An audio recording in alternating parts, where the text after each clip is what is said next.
आज हम एक ऐसे रहस्य को समझने की कोशिश करेंगे जिसे हर इंसान अपने जीवन में महसूस करता है, पर शब्दों में कभी नहीं कह पाता। क्या सब कुछ पहले से ही लिखा हुआ है, या हमारे कर्म ही हमारी नीति लिखते हैं?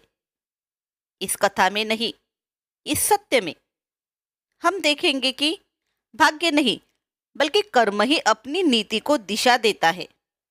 कभी ना कभी हम सबके मन में एक सवाल जरूर उठता है: क्या जो कुछ भी हमारे साथ हो रहा है वो पहले से ही लिखा हुआ है? क्या हमारी जिंदगी की हर घटना किसी अदृश्य शक्ति की तय की गई है?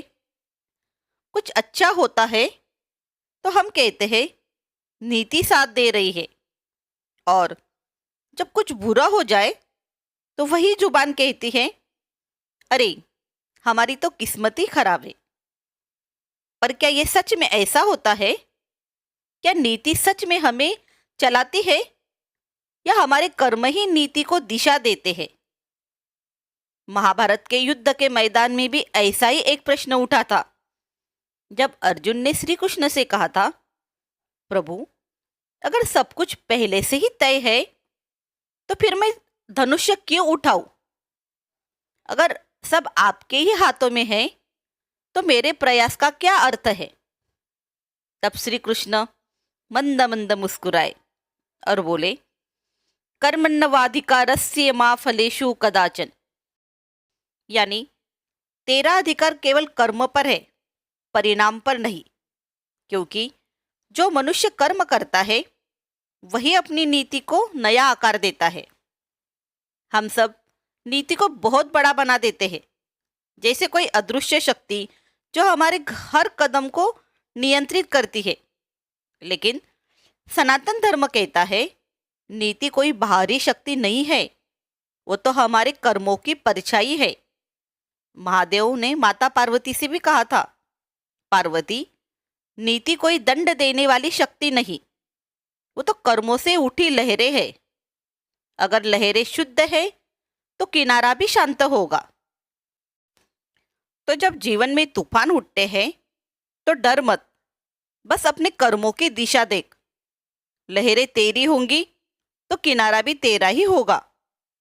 आज का विज्ञान भी यही कहता है, हर क्रिया का एक परिणाम होता है, जैसे action, reaction, causes, effect.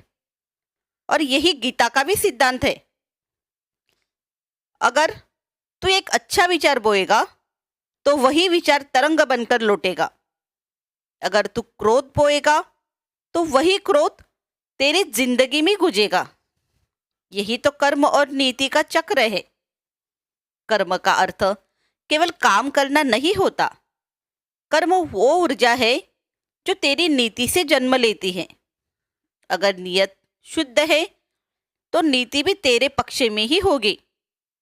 Shri Krishna ने भी कहा है, तू खुद अपने कर्मों से खुद को ऊंचा उठा सकता है और खुद को नीचे भी गिरा सकता है। तो नीति किसी पत्थर पर लिखी लकीर नहीं है जो बदलती है जब तू अपने कर्मों को बदल देता है। तूने कभी ध्यान दिया है, जब मन में सच्चा भाव होता है तो पूरा वातावरण बदल जाता है। वही भाव नीति को भी बदल देता है।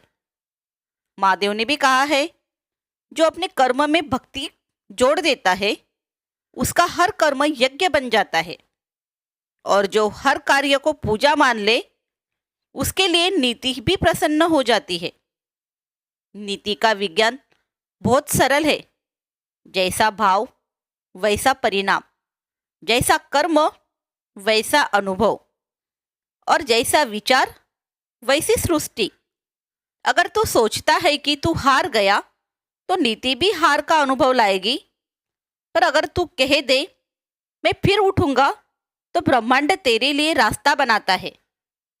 एक बार एक साधक ने महादेव से पूछा था, प्रभु, क्या नीति को बदला जा सकता है?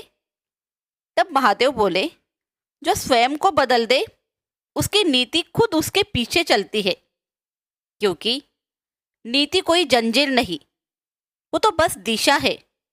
और दिशा हमेशा उस और मुड़ती है जहाँ प्रयत्न होता है। विज्ञान भी कहता है, जब कोई पर्यवेक्षक किसी कण को देखता है तो उसका परिणाम बदल जाता है। यानी दृष्टि बदलने से सृष्टि बदल जाती है। तो बस तू अपनी दृष्टि बदल। मैं क्यों से मैं क्यों नहीं तक पहुंच जा। देख, नीति तेरे साथ बदल जाएगी। तो क्या सब कुछ पहले से ही लिखा हुआ है? नहीं, लिखा हुआ सिर्फ एक ही है कि तू कर्म करेगा तो परिणाम पाएगा। बाकी सब तेरे कर्म से, तेरे विश्वास से, तेरे भाव से लिखा जाएगा। इसलिए नीति को दोष मत दे, अपने कर्मों को दिशा दे, क्योंकि कर्म ही तेरी नीति है और वही तेरी मुक्ति का मार्ग है। क्योंकि सनातन धर्म कहता है, ज्ञान, भक्ति और कर्म तीनों जब एक होते हैं तभी दिव्यता का प्रकाश उत्पन्न होता है। और यही हमारा पथ है, अपना कदम सनातन की ओर। धन्यवाद।